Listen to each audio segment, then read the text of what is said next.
A very good evening. This is indeed a pleasure and privilege for me to be participating in this interactive session.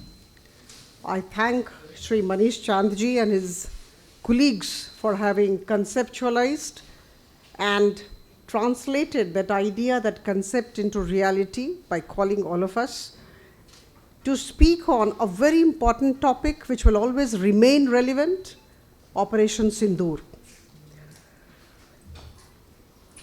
My highly esteemed colleagues, my dear friends, Priyanka Chaturvedi ji, Dr. Amar Patnaik ji, my senior, my esteemed colleague and my fellow traveler in the delegation which had gone to a couple of countries, Mr. Shinoy, Mr. Manish Chand, and ladies and gentlemen.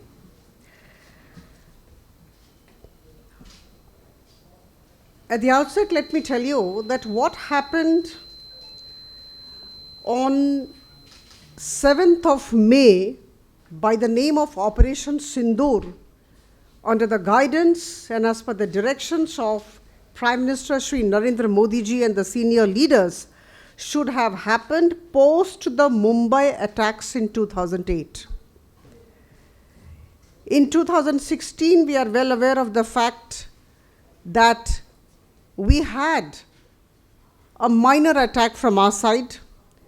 In 2019, we had the single targeted Balakot strike. Unfortunately, we never had this kind of strike ever, the kind of strike that we had from 7th of May to 10th of May. I must remind you that in 2016, which I mentioned, we had the surgical strikes, but they did not have this kind of ramification which Operation Sindoor had in these 3 days. Friends, on April 22nd, whatever happened in Pahalgam, I can only say that I was very much part of it, in the sense that I was in Srinagar. A parliamentary standing committee meeting was on and I was there to participate in it, and suddenly at 3 p.m. hell broke loose. The entire bureaucracy ran to Pahalgam, 90 kilometers from where we were. We were in Srinagar. And then I think the rest is history. I need not get into that. 26 tourists were butchered, if I can use that expression. One, of course, was a Nepali friend of ours. And for no reason whatsoever, innocent tourists who had come from different parts of the country to Srinagar, to Pahalgam, to enjoy their holidays, were butchered. Now, obviously, the kind of response which it evoked was phenomenal from the Indian government side, and I'm really proud to say that we all did that. And it's not a question of the Bharatiya Janata Party government or the NDA government doing. It's India retaliating. I mean, that's the thing that we should always keep in mind when we talk of Operation Sindoor. Friends, we are aware of the fact that the outcome was extremely positive in the sense that we did avenge the murders of those 25 husbands and one Nepali tourist. Prime Minister rightly called the entire thing Operation Sindoor. The campaign was termed as Operation Sindoor because we all stand by our mothers and sisters and daughters who were deprived of the remaining portion of their life, the company of their husbands. Extremely unfortunate. Innocent husbands were butchered. It was a highly meticulous attack from our side. It was a very well designed and well executed exercise from our side. And as I talk to you, every time I talk to people about Operation Sindoor, I inwardly salute the members of our armed forces, Army, Navy, and Air Force. I mean, whatever we may say, our heads are held high when we talk of those people, our brothers and sisters who are working in the armed forces.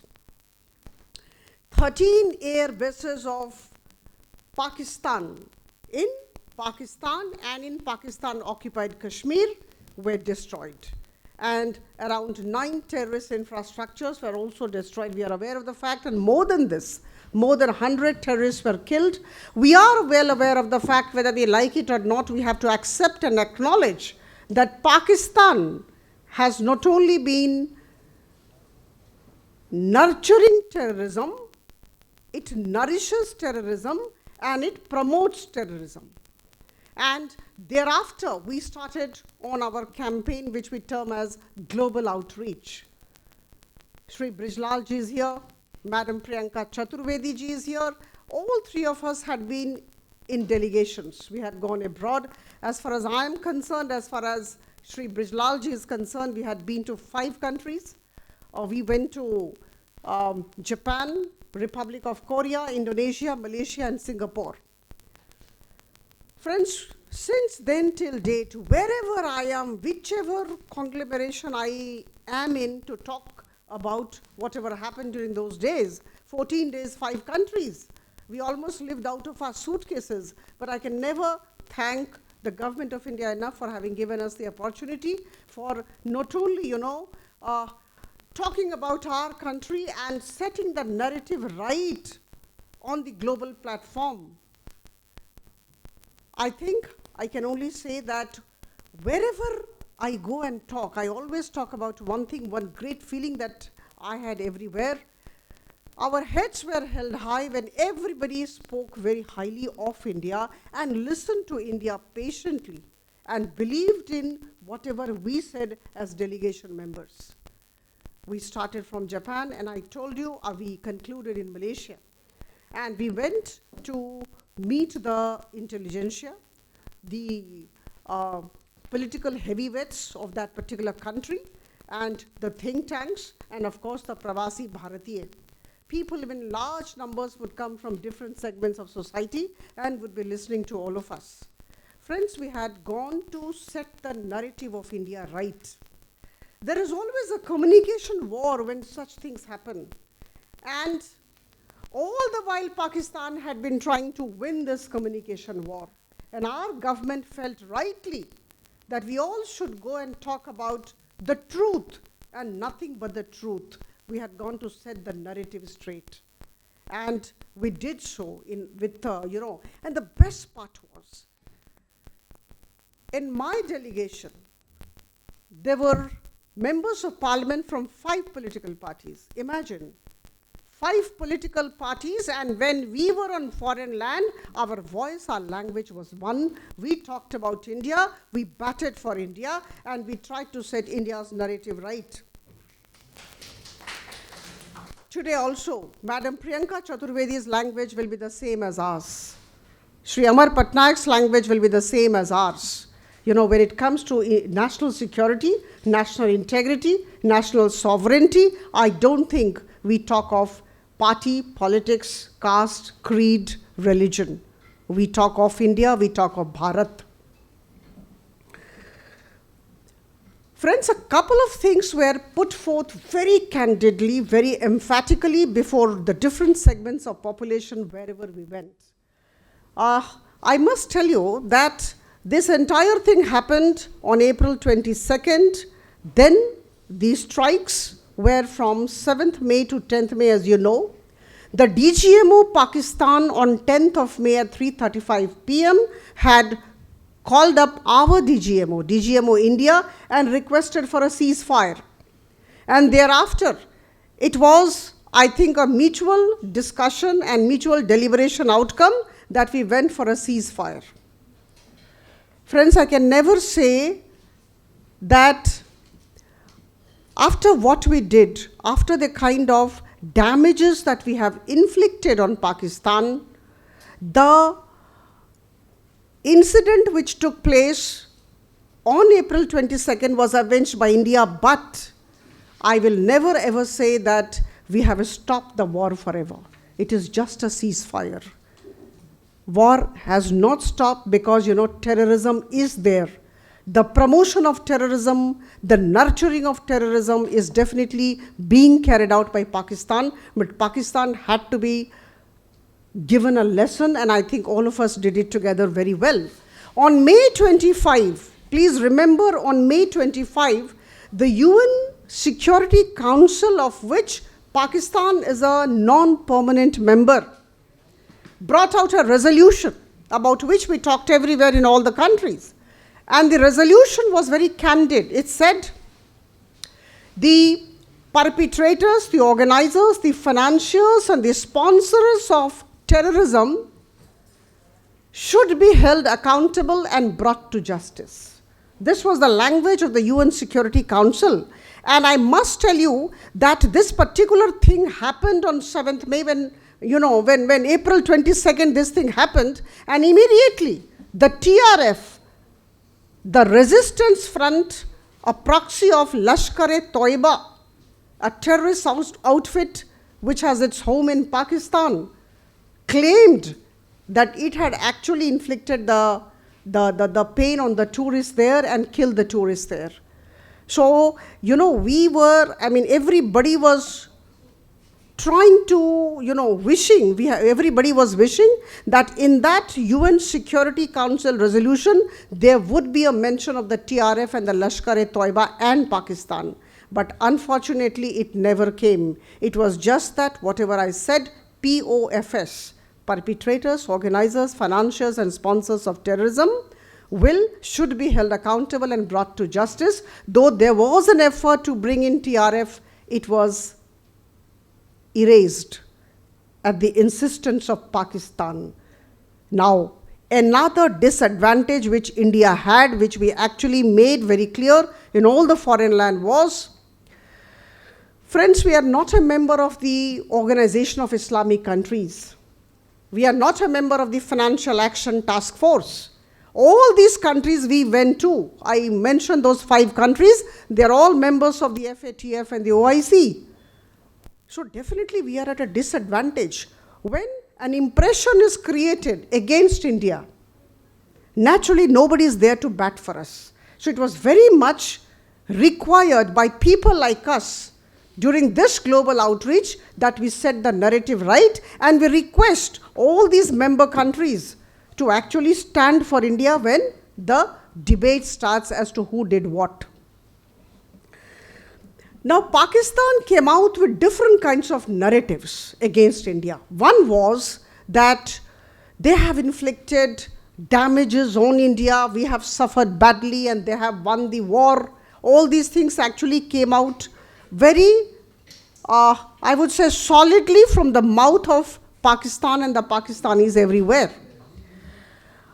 One particular lie, I cannot delve deep into the matter due to paucity of time. My esteemed colleagues are there who would be actually, supplementing what I have said, or rather they would be adding to whatever I have said. One of the issues which Pakistan raised, I'll just, come to one particular instance. Pakistan said that Pakistan destroyed MiG-29 jets and S-400 systems of India. We do not have these missile systems with us, these jets with us, because they have destroyed all. Friends, on 13th May, remember 13th May 25, our Prime Minister went to Adampur base. And there, when he is taking a photograph, you will see the photographs of these MiG-29 jets and S-400 systems very much intact behind Prime Minister. So this was deliberate on our part to show that nothing of this has happened, and it's just a false propaganda by Pakistan. Pakistan has been indulging in peddling lies and creating false propaganda, and this is my fervent appeal to all of us, all Indians who are sitting here, all those who are belonging to India, to actually be vociferous about the lies that are being spread by Pakistan regarding Operation Sindoor. Friends, there must be, must be having some understanding of the Indus Water Treaty. I will just mention that and a couple of things, and I will definitely close my speech. The Indus Water Treaty was kept in abeyance, has been kept in abeyance pursuant to what happened on April 22nd by the Indian government. This treaty was signed in 1960. Now, as far as this treaty is concerned, this was kept in abeyance by Indian government, and we were very candid when we actually put this treaty in abeyance. We said this particular treaty is kept in abeyance until Pakistan credibly and irrevocably abjures itself from all acts of terrorism. So till the time Pakistan stops itself from indulging in acts of terrorism, which also includes promotion of terrorism, we would be keeping this particular treaty in abeyance. And let me tell you, my dear friends, if you read the preamble of the treaty, you will find that this particular treaty had been signed as a mark of friendship and goodwill at that point of time in 1960 by India and Pakistan. Where is the friendship? Where is the goodwill when Pakistan guns down about 26 people, innocent people in Pahalgam? So there is no question of friendship and goodwill, and that is why we actually have kept this particular thing in abeyance. Last but not the least, wherever we went, we were very clear about our stand. We said we are a country of 140 crore Indians, 1.4 billion population, and we are focused on development. We want to have a developed nation. Bharat should be developed by 2047. We should be in the list of developed nation, and that is our sole goal. And for that matter, peace is required. If we have to make progress, if we have to really develop, we need peace. Peace is an essential prerequisite for development, all of us know. And for that matter, we cannot allow Pakistan or any other country or any other element to create any kind of, unrest, or rather sow seeds of unrest in our land. That was our agenda and our argument.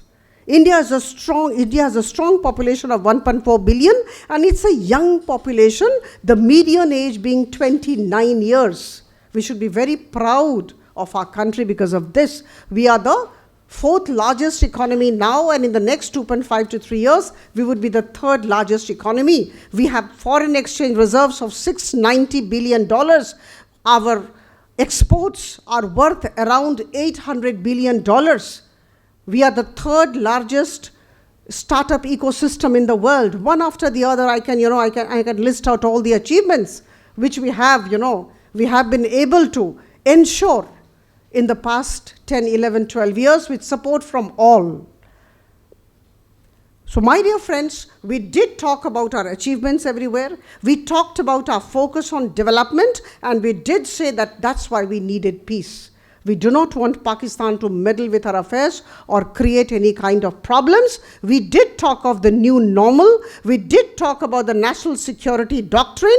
An act of terror is an act of war. We did talk about no nuclear blackmail in future. We will definitely not like to go for that kind of statements that there is, India, Pakistan is a nuclear power, and that is why we should be scared.